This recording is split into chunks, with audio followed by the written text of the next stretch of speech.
Hey guys, we're gonna listen to a clip here from the interview room. I think it's really has some really serious meaning in this case, and I want to discuss some of the points that this doctor pointed out. Right, he's like a language, person like Pat Brown, like he knows how to pick up, all this stuff. And remember, allegedly, these are just my thoughts, right? My opinions, my theories, my speculations. It's all alleged here. We have to protect ourselves. Y'all's comments, y'all's alone, not to reflect the channel. We do our research together because we are a big-hearted little family. Trigger warnings times 500 million always. Sebastian Wayne Drake Rogers is a missing 15-year-old out of Hendersonville, Tennessee. I'm calling him the America's Most Wanted right now.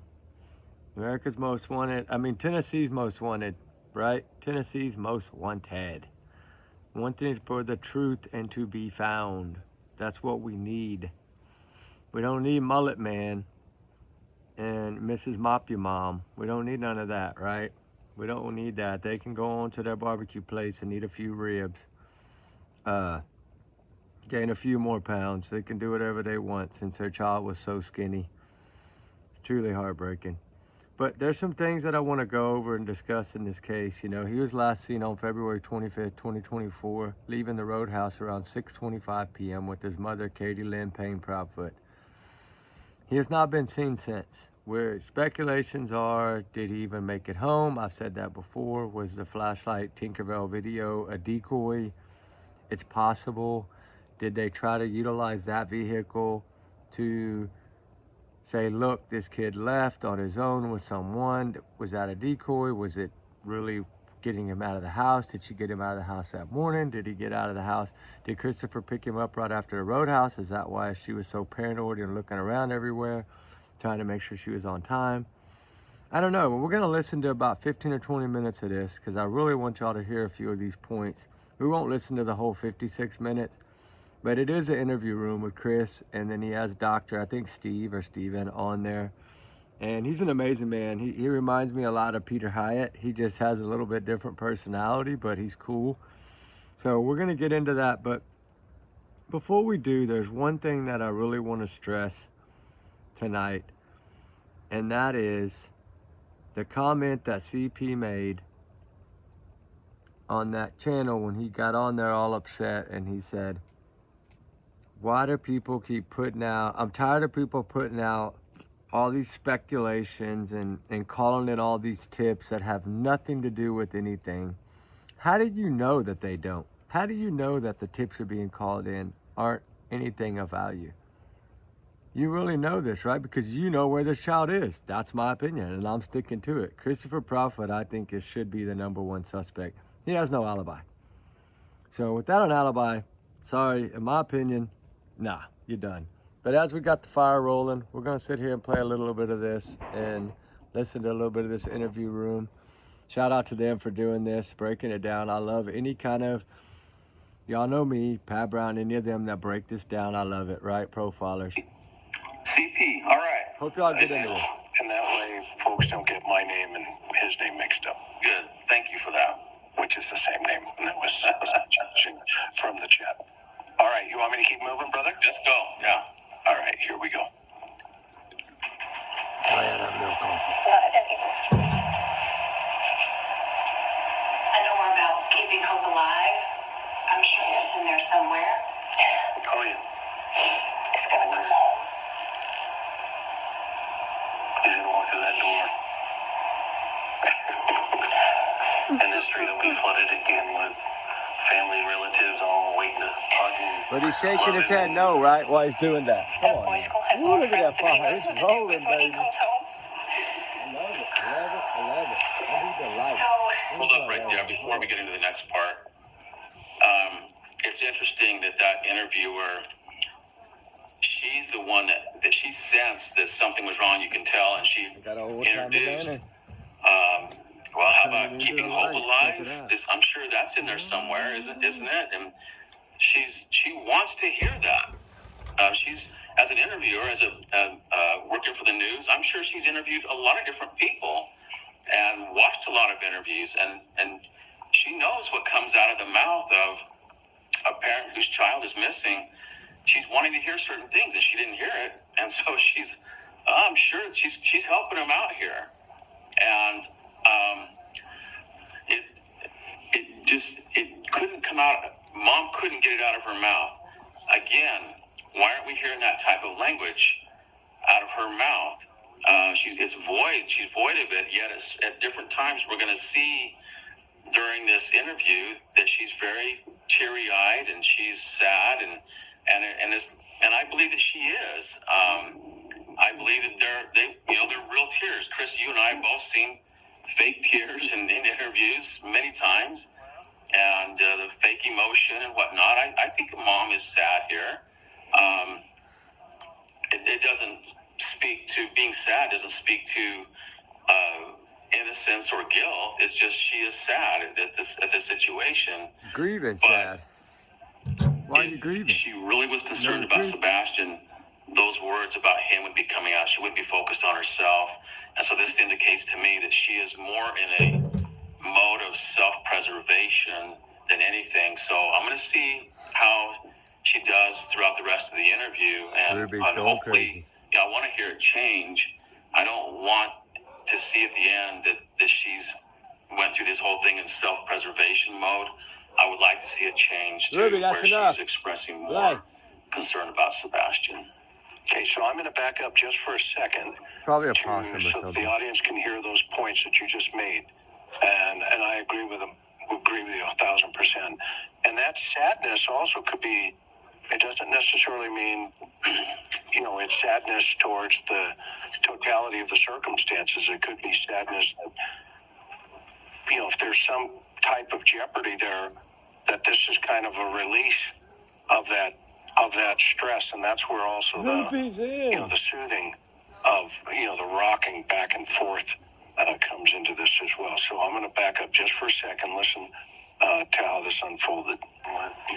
Family, relatives, all waiting to hug and love him, and That boy's gonna have more.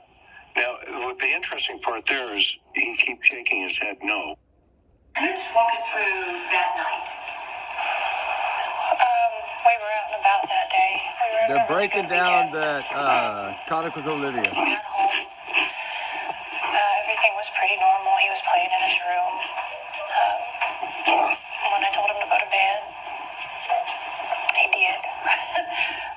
He said, "Good night, Mom. I love you." Said good night to his puppies. A little bit later, I wound up going to bed, and when I woke him up for school, he wasn't there. All right. So there's actually a lot in that.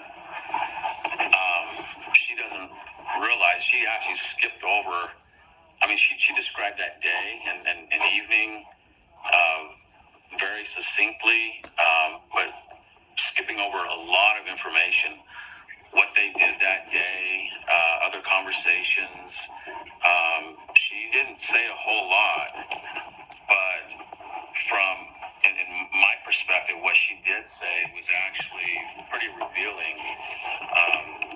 So the first thing that she said was, one of the first things was that that day was pretty normal. Good fire. Now, whenever I hear somebody refer to the day as being pretty normal, I'm on alert right away for it not being a normal day. I hear this, most of the time when I hear the portrayal of normalcy, it has turned out to be anything but the norm, and so I'm on high alert. What do y'all think of that? Anything but the norm, right? We'll come back to that one. There's another one here. Hold on.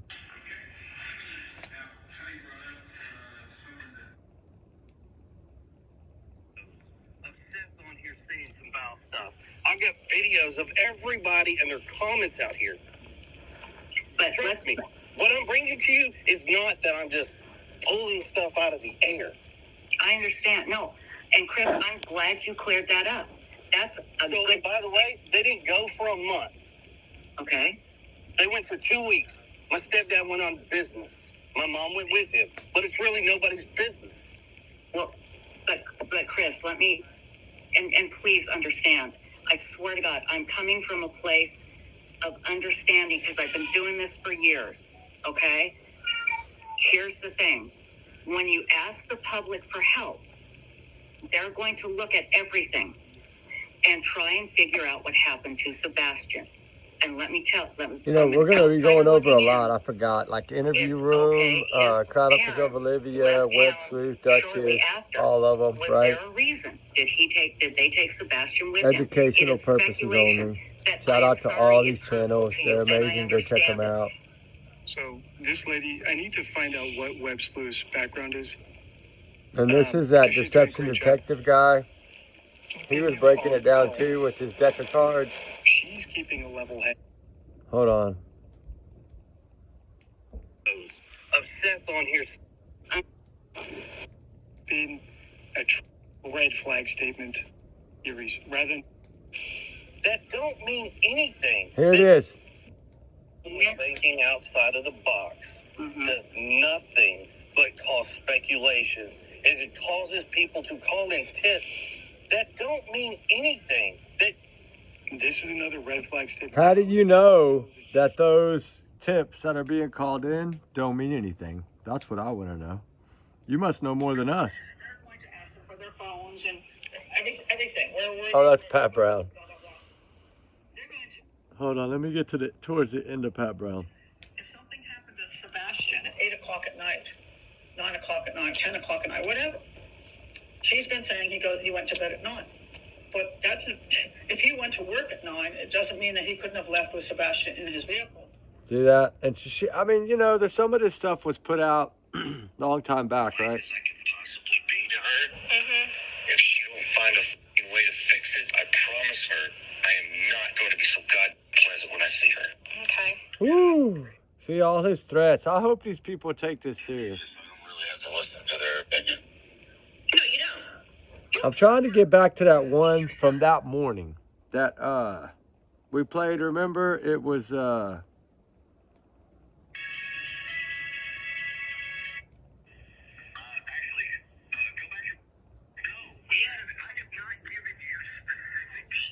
Okay, but y'all, listen, you gave the specifics tonight. What were they? The glasses. Actually, go back and rewind, and you might want to listen again. I didn't say shit. I didn't say you did. What about the glasses? What is, reading glasses? Is that what you're referring to? you see how he's playing dumb, right? That's on Terry Lynn. There's a lot. I have a lot of different ones I want to go over. There's a couple of different clips here. I think this is it. Yeah, that video they're trying to play has no relevance at all. Oh, y'all want to see the shirt again?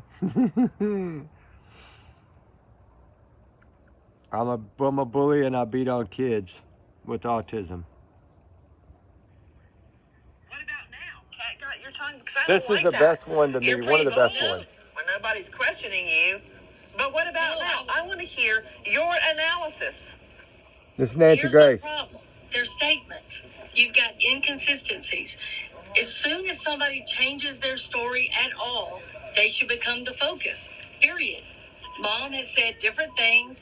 Now you've got a stepdad that looks like he's co-signing with everything that she says, but he allegedly wasn't there. So how can he agree with anything that she's saying? You've got mom saying she heard a thud. I don't like that word. That sounds like a body hitting the floor. When people use the word thud, that's not, sounded like he hit the wall, sounded like something. No, it's never a good thing. It's usually Never a good thing, right? Oh, Nancy, the queen. An exclusive look at new video evidence. Thanks for joining us here at 6. I'm Rory Jones. And I'm Hunter Hoagland. A lot to get to here tonight. Authorities have scrutinized home security video from that Hendersonville neighborhood, trying to learn what happened to that teen with autism. Now, you can take a look for yourself. Our Nick Barris obtained video that appears to show 2 people near Sebastian's home the night his parents say he disappeared. Listen really carefully, guys.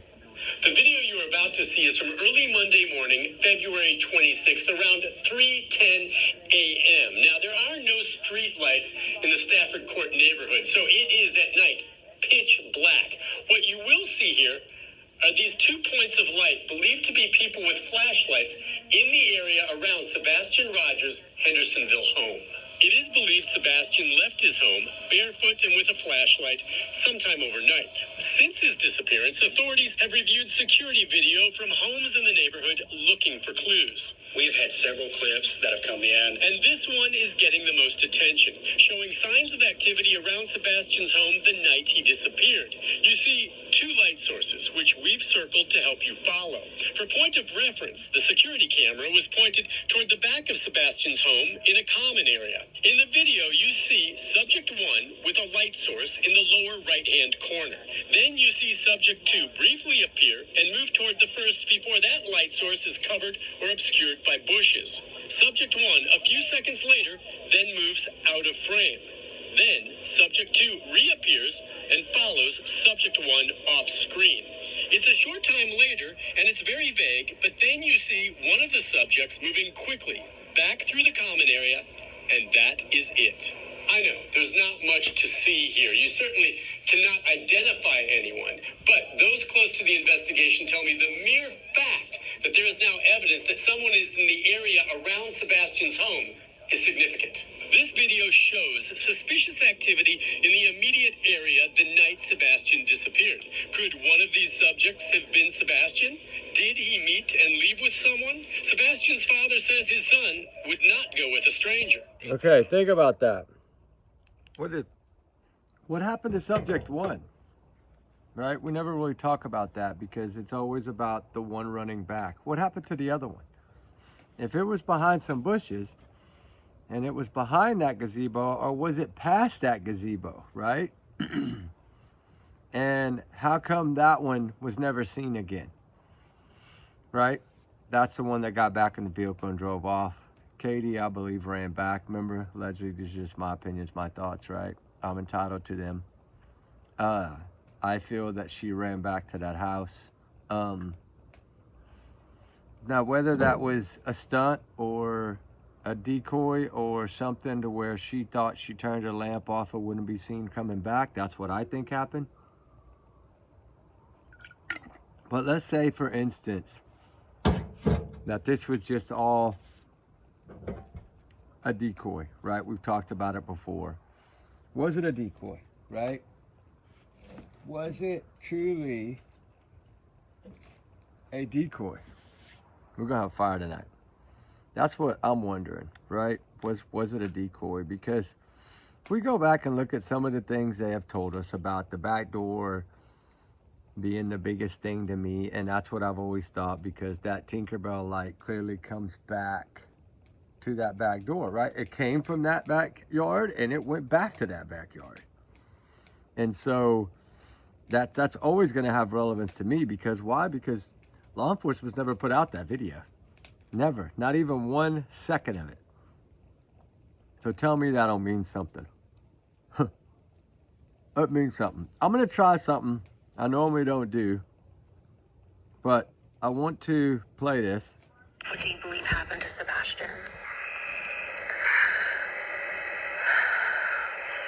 Hope y'all can hear it. Unfortunately, over the last year, I have thought every single day, night, every moment of every possibility of something that could happen to him, where he could have gone, if he had gone with someone, if someone took him willingly, unwillingly, if he'd run away and got lost, if he'd a million different things. And unfortunately, I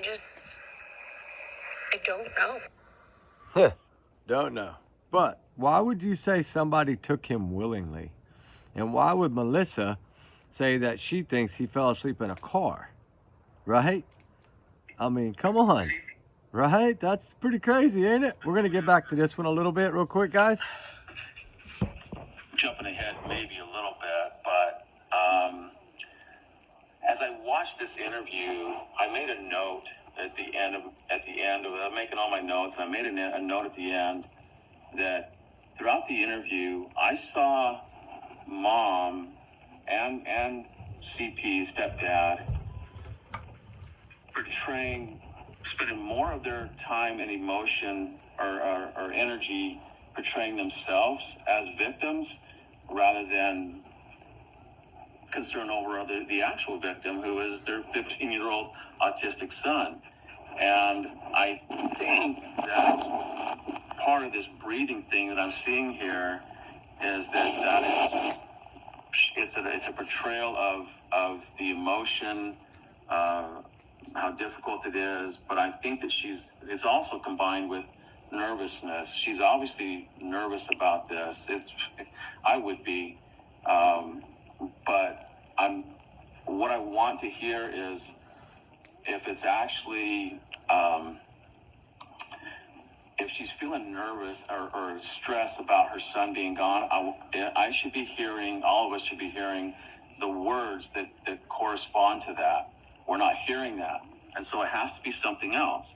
And so I go to, well, what else would cause that? Well, with everything else that I'm hearing in the language, I'm thinking, this is a nervousness because she is in self-preservation mode. She is trying to not say things that she shouldn't, that might give away what she actually knows. It's just self-preservation, and so she's trying to self-soothe to keep things under control. I believe that it is nervousness, but it's not the nervousness that we should be seeing. It's self-preservation. Yeah, that's interesting. Melly, again, she came up with another good one. It's Lamaze breathing, right? Pam, pam, blow. There you go. So, interesting. All right. So at that point, is that when you call 911, or what's going through your mind? While we were on the phone, and I was like, he's on the other side of the bed. Did he said while we were on the phone, I was there? I'm going to back that up for a second. Back that up, yeah. Did I mishear that? Remember when we talked about this? When we caught it? What's going through your mind? While we were on the phone. That's why I wanted to play it. I was like, is he on the other? What was that? That's a really good question. Did you hear that? Yeah. Did you guys hear that? Maybe I'm hearing something that I want to hear. Maybe. That's right. Everybody else weigh in. Just listen to what you tell me. What you They heard. use we a lot too. Call 911, or what's going through your mind? While we were on the phone, and I was like, I was there. The normal places he may be. And I can't make that one out for sure. Can't make it out, yeah. So, He was there sometime. Mom to be doing at that point? Would we expect her to call him? How is he going to help? What would you be doing? You would be. What I've always said, how's he going to help? You'd be 3 hours away. On the phone with who? His friends, his biological dad. Is he over at your house? Run into the neighbors. Did Sebastian come over here? Looking outside. Is he outside? Well, y'all listen. I'm gonna go get her. Did he go to the garage? All these other things. I can think of like a laundry list of things that I would think Mom would be doing, and places she would be going, and people she would be calling to check. Not CP, who's out of town. Why did she call him? That makes this even more significant. She pulled him into this with that mentioning of a phone call, and now he takes over and it's like, we did this, we did that. They are united in this. But it's not what I would have expected Mom to do. I would expect to hear that I was frantic out of my mind, and I did all these things to find Sebastian. And when I realized, hey, he's nowhere to be found, I wouldn't be calling CP. I'd be calling the police. Can you give me some help here to find my son? And I know, Chris, if something happened to, one of our grandkids or kids when we were younger, I know my wife would. Okay. No, stop. You're going to knock it down. She'd expect me to be doing things, but she would be taking all these measures herself, and then she would be on the phone calling 911. My child is gone. I could be standing right there, and she would still say, my child, my daughter, my son, whatever, is missing, and she would take ownership of it. And just assuming I'm there, but you see what I'm saying? Biological mother, there's a real strength there, and I'm just not getting that sense from her. Yeah, and you know what else is dovetailing your thought there? Wow, what's wrong with this thing? While we were on the phone, and I was like, is he on the other side of the bed? He said it again. He did. Yeah, here we go. Here we go. Let's move to the next one, right? Here we go. Here we go. All right, hold on. There's one more I wanted to... A voice and an just a normal night. It was a normal night. It was a calm night. That turned tumultuous by the next morning. It was when I went in his room and, It was a normal night, calm night. You know, we go back and we look at all these things, right? And then we compare it, this case to this case. I think that this is the same scenario. Why don't they just switch wives, right? That way Chris get him a new wife. He could get Candace, blah. And Don can take old Katie for a while. I don't know. Maybe she can, maybe Chris and Katie ought to have their own kid. Maybe they hopefully wouldn't lose that one, right? No question unasked. Lie detectors. yes, For yourself. and my husband. Which Katie says they passed. We don't know what investigators say about the test, but Katie says they have searched her home. Thoroughly, many times. Cadavers, searchers. What do police tell you at this point? What do they think? Unfortunately, that they have zero evidence. There you go with the unfortunately again, Katie. And they have evidence because it's clearly in their statements. No question unasked. What? Calm night. Calm dark night. Extra dark night. Remember, didn't she say it was extra dark? I think she did. I understand that the video of the Yeah, listen to this real quick, what Chris says. I understand that Nancy Grace. the video of the two flashlights, and I'm saying that with air quotes, that's not exactly what that was at all. We now don't believe that two flashlights were observed around your home. Is that correct? You're very correct. They don't believe that those were flashlights. So no, they're not flashlights, they're headlamps. Yeah, but they're clearly out their back door, and one of them came right back on up into that house, and that's why he said, back door, we have a back door, and all the other doors were locked, folks. He didn't say the back door was locked. See? The shoes, the flashlight. If we go back to day one, but when she goes back, when she's asked any time to talk about Monday morning, that morning, she goes to Sunday first. That's why I feel like whatever happened Sunday. Now, the cover-up could have been into the wee morning hours. I do believe that, and I think they believe that. I think it's going to be, you mark my words, you know it's going to come out pretty quickly from what I understand and what I've been gathering. We're trying to be nice and kiss butt to people over there in Hendersonville to get some information. Y'all see how Nikki McCann case came into play? What are they saying now?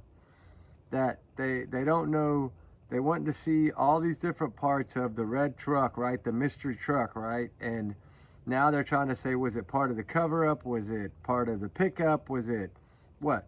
That's what I think is coming in this case.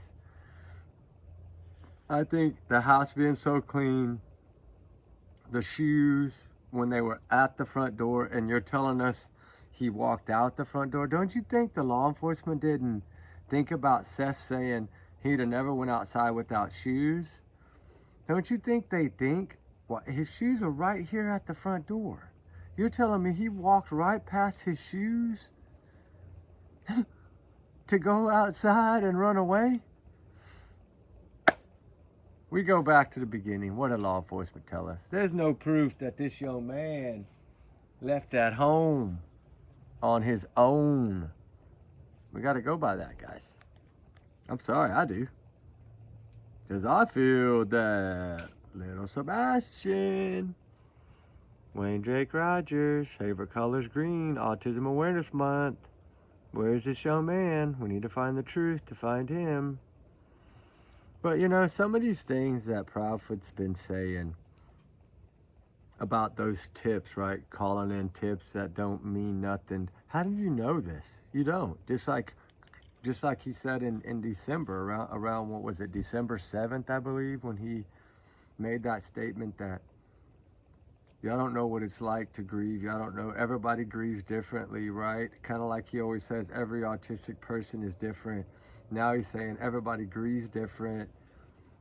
He was so calm and collective that day at speaking. I don't know what channel that was on, but I've been looking for it because I wanted to play it for y'all. But I played it once, but I want to play it again because he says there that they hold on to their photos for memories, but yeah, you're only releasing young photos. That makes no sense. You're not looking for a kid, we're looking for a teenager. But they clearly tried to stall in every way possible, and law enforcement has figured this out now. And I think they've backtracked, and I think this new detective, supposedly within the field office, that is now on this case, is actually got like a 89.917% success rate. I don't know. It's fresh set of eyes, right? That's what I say. Fresh set of eyes comes with handcuffs sometimes. Comes with warrants being 1008, stop at court, warrant criminal. Y'all want to hear that again? I know I got it somewhere.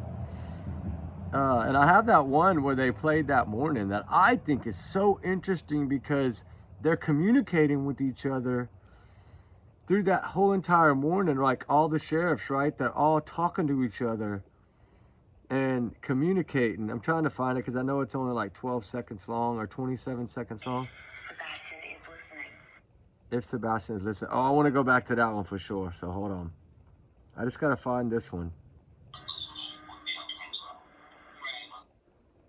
It's only... Ruby, chill out, please.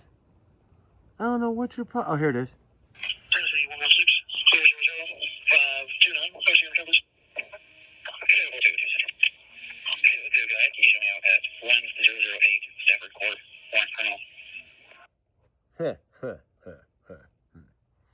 I gotta go back and find this other one now that I just said I wanted to play.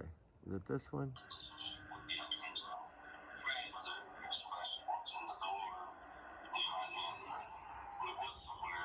I don't know. We could play these all night long, but it's some of the ones where he was really aggressive. Kind of noticed early on was that the dog, to my understanding, scent tracker dogs specifically, I don't think there were any cadaver dogs brought into the house. And then obviously cadaver dogs and scent tracker dogs aren't always the same thing. But my understanding is that there were never any scent tracking dogs that were able to identify a path leading from the house away. So, I know there was one dog, Max, but he was around a surrogate's dog, right? Yeah, so, all right, yeah. There's a couple conflicting stories about that, and I'll be honest with you, I don't know 100% what the real one is. I'll tell you as I understand it. So originally, I heard it like everybody else heard it, that Max, because from the dispatch audio, Max's handler, he's on scene, and then all of a sudden Max is on set, and Max is in the retention pond, right? So, and then we heard that, and I do know that there were a few dogs, and now these were scent-specific dogs. So Max is not scent-specific. Max is he'll pick, he's an air scent dog, so he'll pick up any, he's just looking for the strongest scent. Now, scent-specific, meaning they have taken a scent article from Sebastian, so a trained handler will go in there with a paper bag and collect a scent article, usually a pillowcase or underwear or socks or something, and then they'll scent the dog, and then the dog will, be dosed down and, as opposed to up in the air like an air scent, and we'll try and trail that. And so there was dogs that went out the front door. Y'all hear her whining? She wants Tinkerbell to come in the garden. To the left, along the fence line. So they would be along their fence line, but there's a house over there. And then back climb the fence, up the fence line, kind of like it was coming back. And but then cuts across the neighbor's yard where there's no fence. So from that point, now that's what that's what was visualized of the canines doing, okay? So you can assume... So y'all see how long this dude beats around the bush to come back and say, well, yeah, no, there was no scent trail. I mean, why is he giving this freaking 3 minutes? He sounds like Chris Proudfoot. leaving this 3-minute speech and then ask again, well, did they pick up a trail or did they not? Well, no. Okay, well, why are you going to beat all this story and tell us about all these other things and then go back to same story, just like you did when asked about Chris's alibi? Well, yeah, I can say 110% that, yeah, he has, well, you know what? They didn't say that he has an alibi. Law enforcement's never said that. We're in the house. Let me find it. Because you watched the document of a kid that, again, this year, looking up, I'm taking both, I think we're on the record. I'm going to try to find this. Hold on. Everybody's brand new to this right now. What we believe, you definitely have access to a lot more of the raw material than I do. I want to hear when he comes about the alibi. Analyzing motives and things like that. But I would say eventually kind of broke. By the way, I just said the fact. Just what she said. How familiar are you with the facts of that case? That's the way to say this. These calls got leaked to the, and I don't know what happened. He had left the house and they had no idea about. That was something new. They didn't think he was doing things like that. But we found out that that he was leaving. That those confined spaces. That's not. I said, what is something that somebody could offer to Sebastian? Does kids with flashlights? You know what I got? What really doesn't make sense to me is that in one part of this, Steve Fisher says, "I don't know how they pulled it off," and then he tries to backtrack. Did y'all catch that? The report. My understanding is that Katie goes to check in on Sebastian. He's not in bed. She then goes downstairs to see if maybe he's making himself breakfast. He's not downstairs. She looks around the house. He's not there. She calls Chris. Chris then calls the It's a ranch house. driving these grids, essentially. She's never on skeleton at one point that morning. Out during that search, or if it was, wouldn't be time to. One of them did drive out towards Gallatin. Yes, somebody went out towards Gallatin to look because there was a. That's when he said that she was on tape the whole time, and then she wasn't. Yeah, Heather. But the line that. God, if I could find this piece. Something of him, and because he went about things a little different way, right, in a unique way. He went to the school of a couple of young teenage girls who, a couple weeks ago, whatever it was, it's gotten turned into something. Was it? My question was, because the mother wouldn't talk to me, was it maybe sort of run away a little bit. I believe it was Nancy Grace that this had happened. So that would suggest that there were multiple times that Chris was doing something that caused Sebastian, and at this point a pattern that all right. You know when you want to find something, you can't find it. I'm so sorry, guys. Nobody can see those records, right? Yeah. Nobody had nothing to do with any punishment or anything. You had to. That person came out because should be. I will get my kids. He said there was a CPS visit related to the bill. He just admitted to it because he said that's the same. They haven't been visited about. That's the thing, is there's a lot of ways you can get a bruise. Abuse is a different realm. Abuse is, so yeah, I'm not going to give him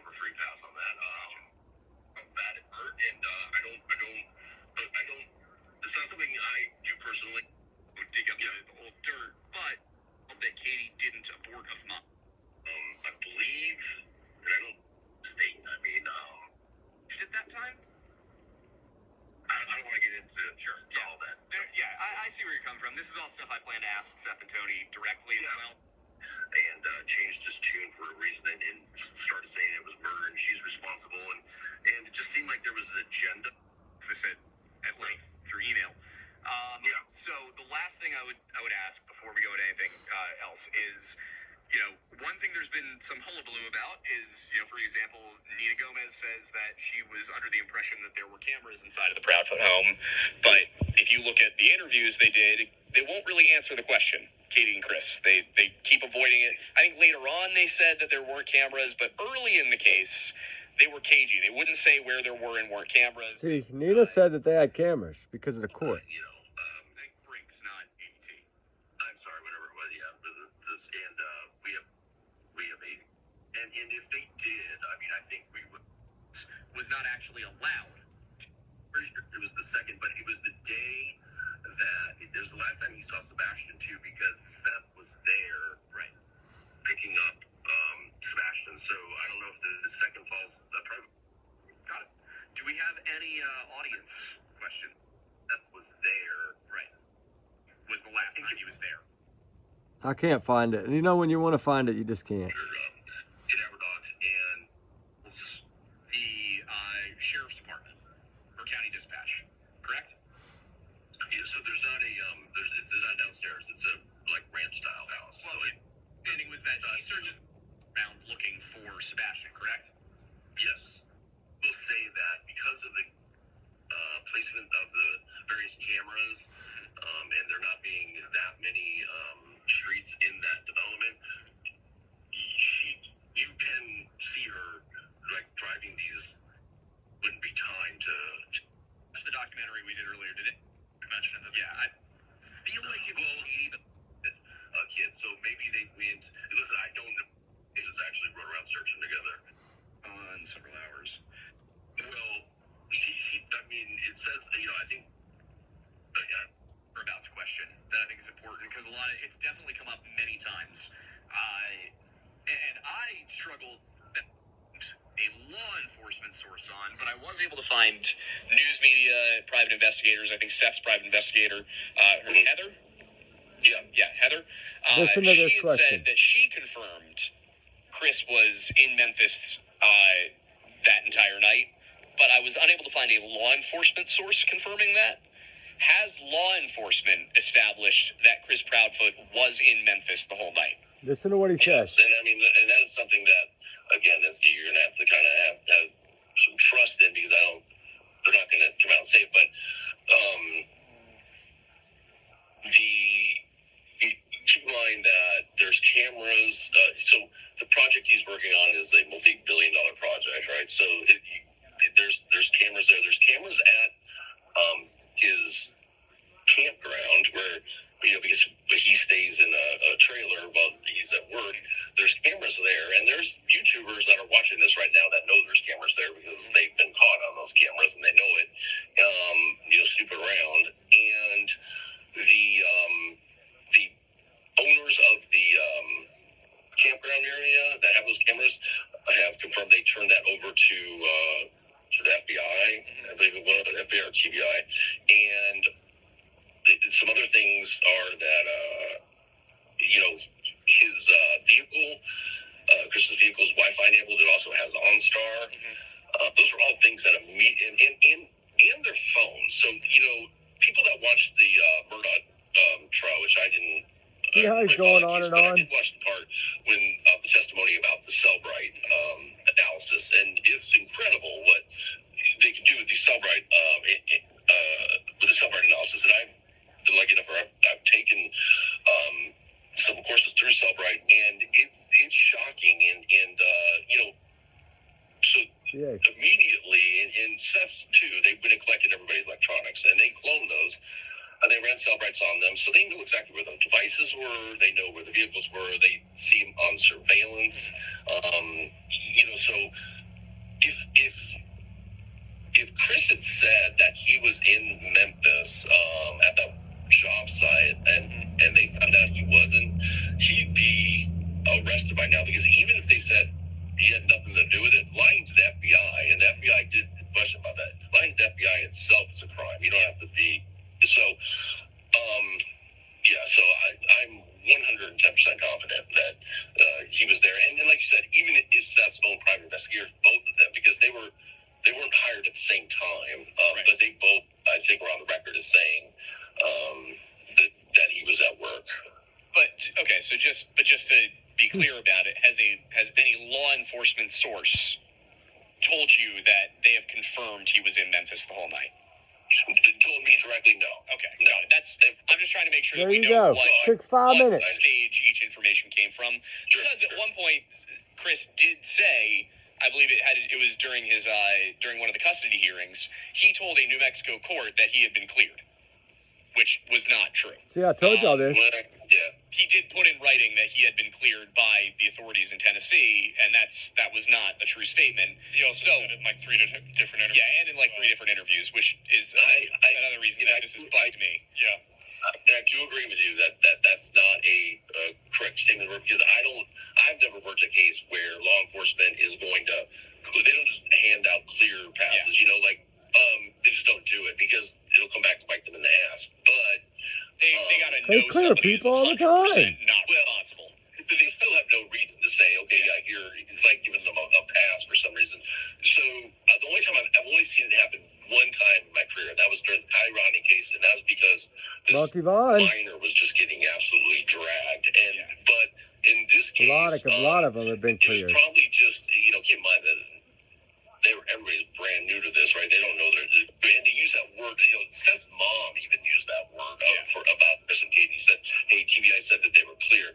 I think it's like TBI was saying, they're not persons of interest. Nobody's persons of interest, and I think that became good. So yeah, it was not the right word to use if they got used, but so I agree with you. Yeah. But So I guess one of the other things I would want to go into just before we get to, I did want to take a few audience questions at least before the end of the show. But one thing I wanted to ask, is because obviously you and I have a disconnect on at some level, leading us to believe what we believe. You definitely have access to a lot more of the raw material than I do.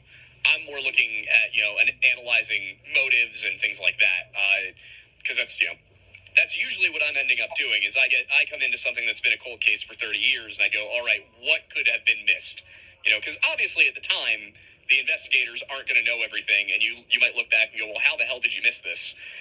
And then you dig in and it's like, oh, there were several very good reasons that you missed this. So with this one thing I did was I was primarily going through and I was analyzing the statements made by Seth on his shows, made by Chris on his shows, Katie on the ones she went on. And what I would say eventually kind of broke things open for me because I was looking for a motive. What I could not wrap my head around was I went through everything and I went, okay, it doesn't seem possible that Seth could have abducted Sebastian. I don't see any reason why he would. But what about Chris? What reason would there be for Chris or Katie to harm this child? I couldn't wrap my head around it. It was Nina Gomez who gave me something to look at. So I'm sure you're familiar with at least the gist of what she said. How familiar are you with the facts of that case, that custody case? By the way, I just said that.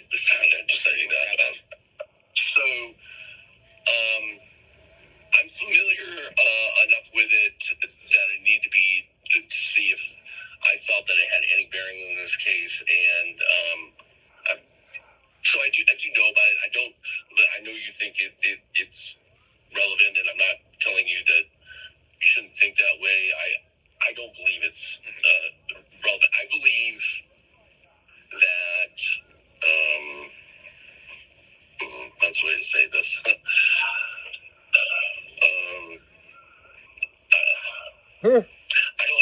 I don't see enough credibility in either story to.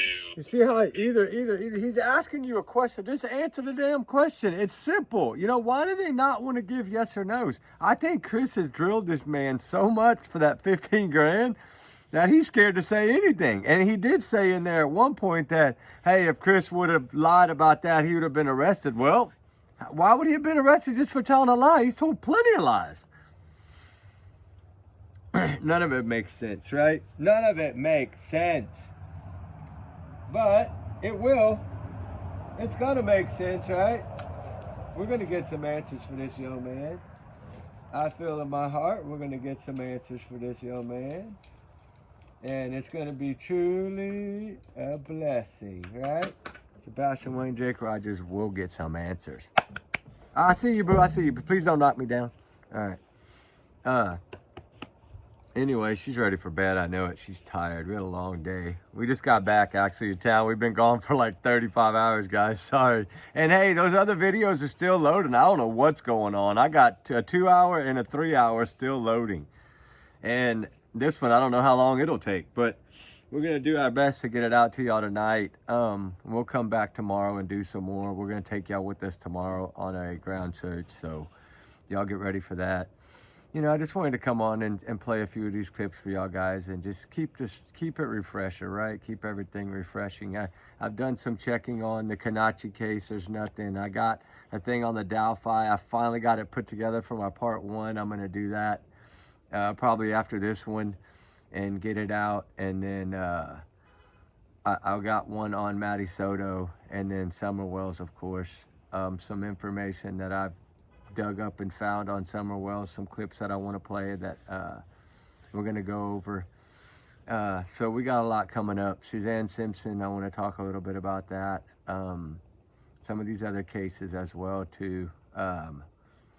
We're just trying to get everything. I lost so much of my content on that other phone and I have not been able to retrieve. I'm getting little bits of it here and there.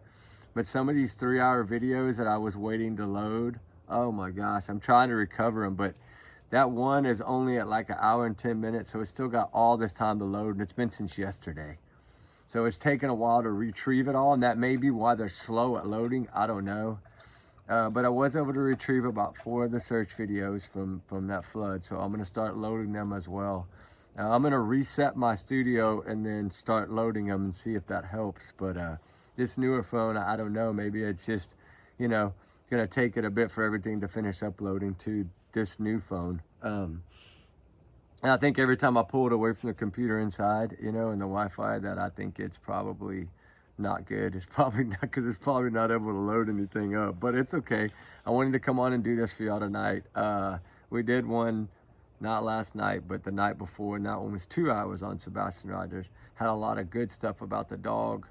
There's some things that I wanted to discuss because y'all are going to see it in the other one as soon as it's done loading. But one of the main questions that I had in this thing was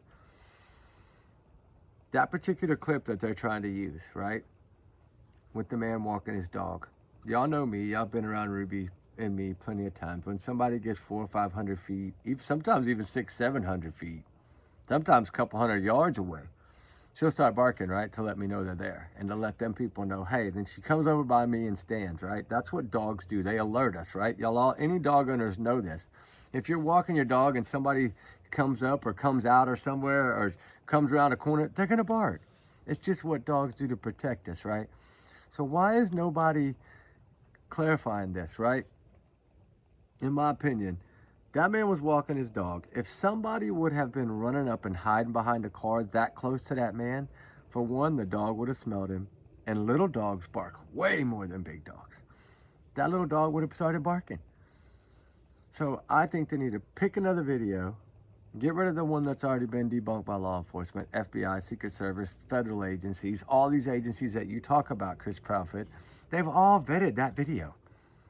So why would you grab it and ask them to come back to the table when you're the one that lawyered up? You're the one that hadn't taken a lot to take the test.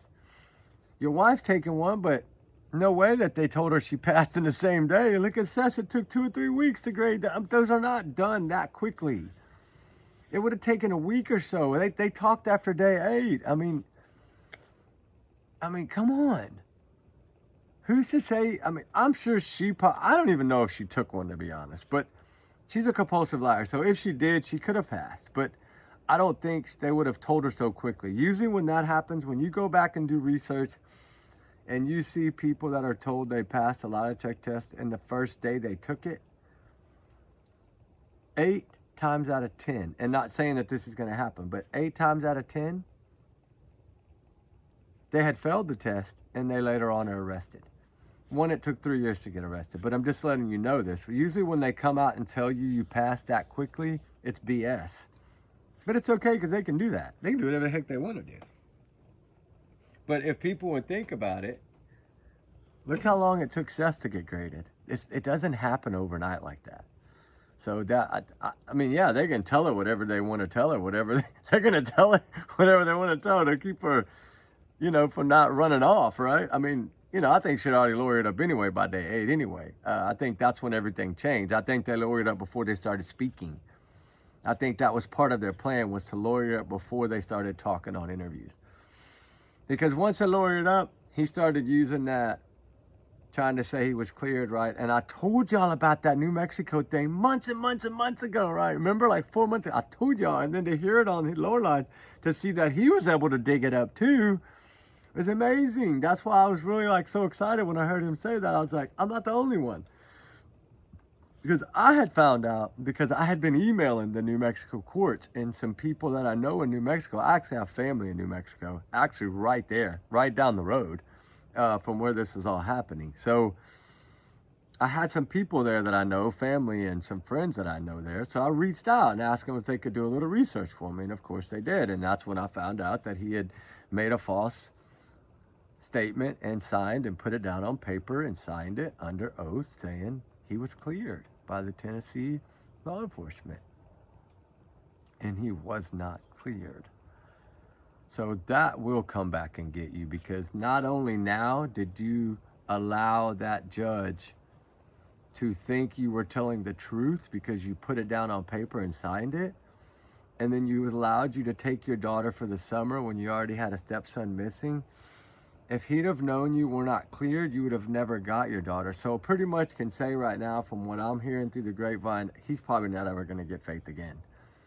I think this really did damage control. And I think you have to look at the facts. And he always says, look at facts, right? But you look at the facts in this case, Nina has so many weapons now. From what I understand, and I've sent a bunch to her, all these little sling blades and all these things that he said on YouTube, and these voice changing things that he's tried to do, or change his voice, disguise his voice, whatever. He's done on a lot of these. And then, you know, like, there's just so much stuff. And then he spends so much time that he tells that lady a while ago, I told you, but I got all of y'all's, I got video of all of y'all's comments and speculation crap. So he is looking at everything. Amazing. I hope you're looking at me. Hi, jackass. Go eat some ribs. Go put your hair in a ponytail, buddy. It looks bad when it hangs down like that. Put it in a ponytail. And slick it back like a biker you want to be. You're trying to be Seth over there. But, you know, the thing is here is they copycatted Summer Wells' case. They did. They copycatted some other ones. You know who Katie reminds me of? Chris Watts. I've said it before. She reminds me a lot of Chris Watts.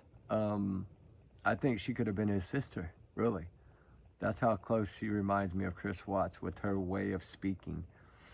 Because clearly she slipped up enough times. The worst one was Chronicles of Olivia. I always go back to that one. Whenever she did that, that's why I use that photo a lot, because she was pretty much saying, it's too late. He was already gone. She knew that he was gone. And I believe Pat Brown. I think that probably whatever happened around that 9 or 10 o'clock thing. Before the thud or around the thud. And then it was all cover up from there. I feel. That's my opinion though, right? I'm entitled to that allegedly. But, you know, the thing is, I'm getting better at doing these hour ones. I like playing these clips and things, but you know, I gotta get inside. I'm tired. I just got in and it's like 1:40 in the morning and I'm beat tired. But I do want to say, justice for Sebastian Rogers, right? Oh, I didn't show y'all that. That's allegedly my opinion. Y'all like it? It's just my joke, my way of joking, right? My way of playing a little game here.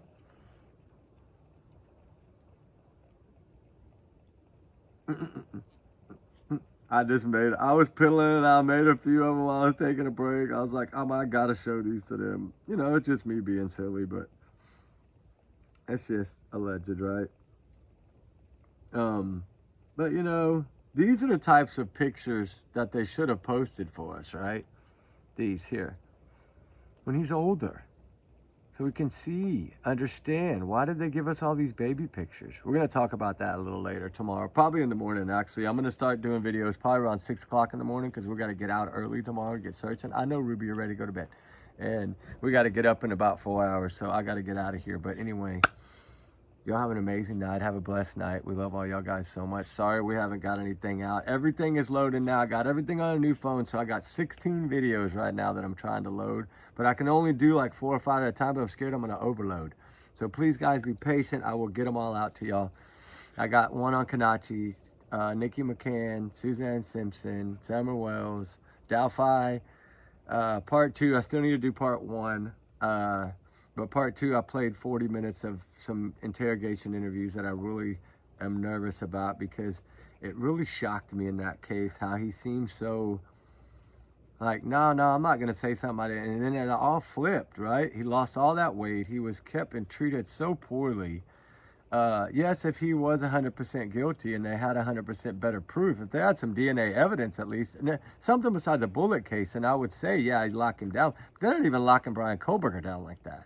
So that made no sense to me anyway, but we'll talk about that. I'm not saying he's innocent. I'm not saying that at all. I'm just saying, well, did I think he was treated unfairly? Yeah, I do. I think our justice systems are better than that. You know, we don't see Brian Kohlberger being shackled up to his head and walked and guarded by 20 people and you know, treated that way. We don't see that, you know. But, you know, it is what it is. I did 2 on the Idaho 4. With the new stuff that had come out. The court was today. I did one earlier today on the new court stuff. I played a little bit of that.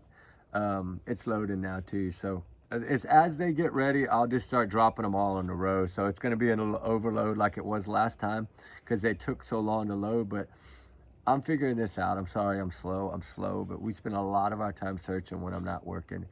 And now that I'm back at work, I'm taking tomorrow off because I have to do this search trip. We promised them we would go clear that area behind that man camp, that not man camp, but that homeless encampment that we had found a couple of weeks ago. We're going to do the 5 acres behind it now. And I got 4 people going. So I'm going to be just me and Ruby. We'll have the new puppy. She's almost done with her 6 weeks training course, so we'll have her pretty soon, and that's going to be so much fun. We're going to have the little one. So anyway, y'all guys have a wonderful, blessed night. We love y'all guys. We appreciate y'all. Thank y'all so much. We're so sorry for the delays lately. I'm just trying to get all the new stuff put on this new phone and get it out. I don't like this camera as well, but it's okay. We'll figure it out. I have some of these 7 Pluses I can always switch to, which they had really good cameras, the 7s. But this was my daughter's old one. It's the rose one. So I got to get a case. I don't want to be walking around with no rose-colored phone. But I have so many of them. It's crazy. And I got a new tablet. So, because my tablet was in my backpack and it got ruined. So I had to get a new tablet too. And I've now learned how to connect it so I can do like things that I'm going to start playing for y'all guys. I'll be able to play them like on the big pad so y'all to see it. So it's going to be a couple of cool things coming up in a few days. But anyway, y'all guys, have a wonderful, blessed night. Justice for Sebastian Rogers. Justice for all the missing, all the runaways. They run for a reason. Let's keep them in our thoughts. Keep them in our prayers. All y'all's big hearts are truly amazing, guys. Thank all y'all from the bottom of my heart. We love y'all so much. And we'll see y'all tomorrow. And we're going to try to do tomorrow like maybe 10 minutes each time search clips and load them and see if they'll load quicker that way. And then just continue through the day. What I'll do is just, as I finish one, I'm going to take a break. Say we go 30 minutes and then I take a break. I'm going to load that video and do the thumbnail real quick and load it and then continue on filming. And then every time we take a break, I'm going to load those to try to get ahead to where I can start dropping, you know, like part 1, part 2, part 3, whatever, how we did last time, right? So we're going to start at that homeless camp and we're going to go back 5 miles. So there's no telling what we're going to run into over there. We supposedly, I think there's some creeks and some other stuff. There's a river, I think, a back side of a river over there that, who knows? We might get to that too. Who knows? But anyway, y'all have a wonderful night, guys. We love y'all. Y'all be good. Stay safe. If you see something, say something. Let's get the truth for Sebastian Rogers. Let's get the truth for all of them, right? Kanachi, that's such a heartbreaking case. She has still not been found, and they've kind of given up, I think. I hope not. We'll turn some more heat up. Y'all guys be good. Be safe. We love y'all guys. We'll talk tomorrow. See y'all in the morning early. All right, guys. Bye.